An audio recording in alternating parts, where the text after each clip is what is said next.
Hi, Jim Moina here. Welcome back. Say, I want to talk to you about smallmouth location. Today it's September 21st, and the lake where I'm sitting in now, it's where my dad lives. Lake I fish quite a bit, and it's just a.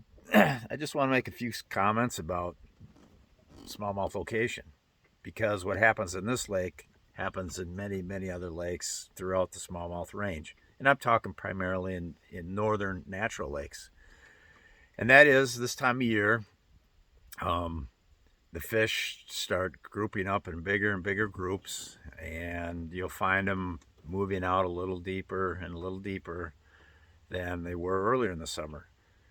For example, on this lake, a lot of the smallmouths are along the weed edges, in the weeds a little bit, and but eventually they move out of that stuff, which they've done, and they end up on rock humps, uh, rock points running out from weed flats, and that's basically it's pretty simple. And they're looking and they're looking for like key features on this structure. So like the isolated big boulder on a gravel flat and or a big cluster of bigger rocks on a gravel flat, and that seems to be more of the magnet type, more of the magnet that these fish go to. But it is a general transition towards deeper water is what we run into. And my friends up on Rainy Lake, they tell me the same thing happens there, and I know other lakes where the same thing happens. The schools that are smaller in size in July and August are now like double, triple the size now, or even bigger. If you get on one of those mega schools, you can catch a lot of fish out of one school. So now's the time to capitalize on it. And also river systems. A lot of times they do the same thing. I've read a few different radio tracking studies on smallmouths and river systems, and they'll spend a lot of their summer up in the fast running water, up way upstream in some of these rivers. But come fall, the fish migrate downstream to slower moving waters, deeper pools that they can find, and they'll winter up in those types of areas. In fact, the upper Mississippi River up here this way, you'll find that exact thing happening.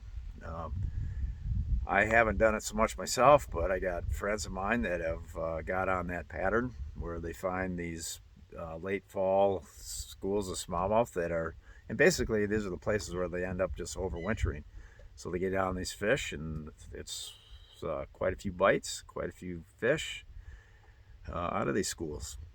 Um, in fact, it was one reason why the Minnesota Department of Natural Resources actually put a they put a close season on smallmouth this time of year, and all the way up through ice out, and actually up until they spawn again next spring. They put a close season because of the vulnerability of these smallmouth. Because once you find one of these schools, if a person's so inclined to want to keep them, well, they could do quite a bit of damage to a fishery by because they're not that hard to catch, and when you find them, there's so many of them.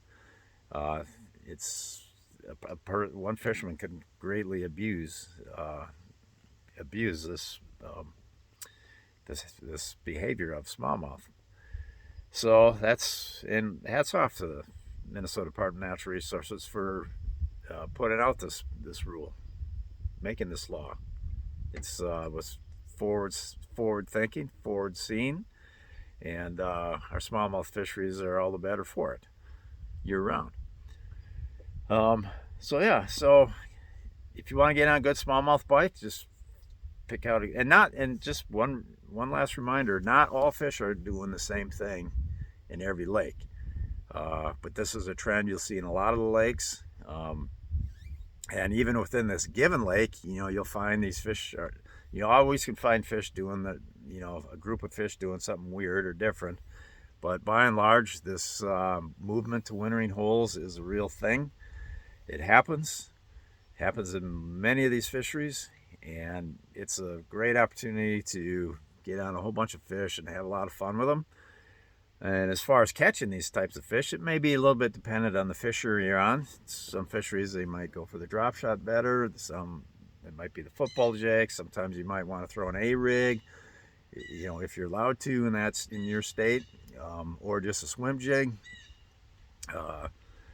So you probably want to be armed with 4 or 5 different baits like that, and should be able to get one of them to work. The other thing is, you know, how do you find these areas? You know, it's really, I can't just look at a contour map of a lake and say, hey, they're going to be right here. No, it's trial and error. You got to, you know, just and the depths are going to be different for each lake depending on the depth of the lake, the water clarity, and so forth. You know, in one lake, the wintering holes might be 15 to 20, then another it might be 30 or more.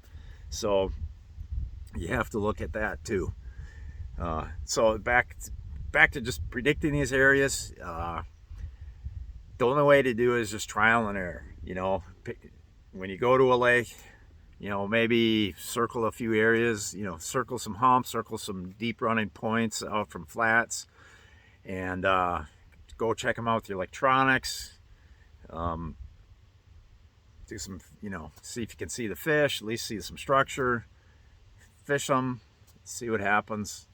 If you got the forwards sonar, that's a big help and as well. So anyways, now's a great oh, and this is such a beautiful time of year. There's no mosquitoes, there's no flies. I love it. So, and there's not near as many recreational boaters or even other fishermen. So you really got this time, you nearly have the lake to yourself practically in a lot of cases. So the smallmouths are waiting for you. Go get them, release them, treat them kind so they can grow bigger and better next year. Over.